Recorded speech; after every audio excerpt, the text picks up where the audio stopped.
যেই সময়টা সাধারণত আমি ব্লগ এডিট করার জন্য রাখি, সেই সময়টায় আমি লাস্ট কিছুদিন হয় দাওয়াতে, না হয় মার সাথে ডাক্তারের কাছে অথবা ফার্নিচার শপে গিয়েছিলাম।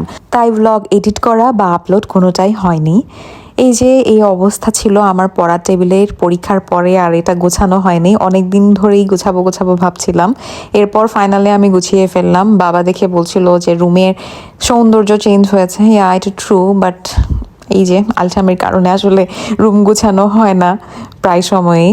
কাজী অ্যান্ড কাজীর অর্গানিক টির যে সেট পাওয়া যায় সেটা আমি প্রায় কিনে রাখি, যদিও এর মধ্যে থেকে জিঞ্জারটা আমার সবচেয়ে বেশি পছন্দের, আর আমার মার তুলসীটা।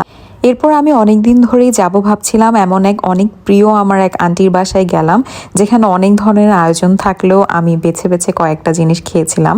এটা হচ্ছে বেসিক্যালি আমার সাথে যারা ফেসবুকে অ্যাড আছে তারা জানে, খুব ছোটবেলা থেকে আফরা আমার সাথে খুবই ক্লোজ ছিল, এবং সে ছোটবেলায় আম্মু আব্বু বলার আগে আমাকে আপু আপু বলে ডাকতো।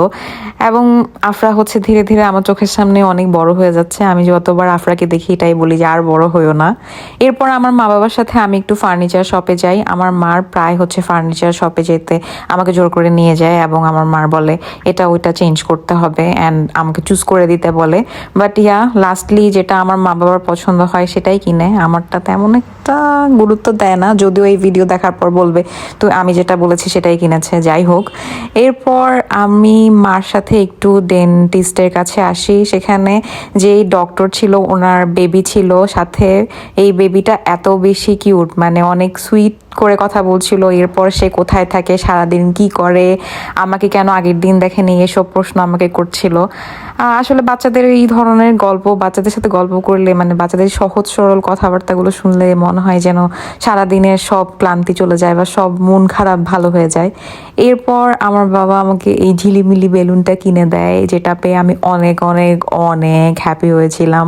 And this is for today. Thank you so much for watching.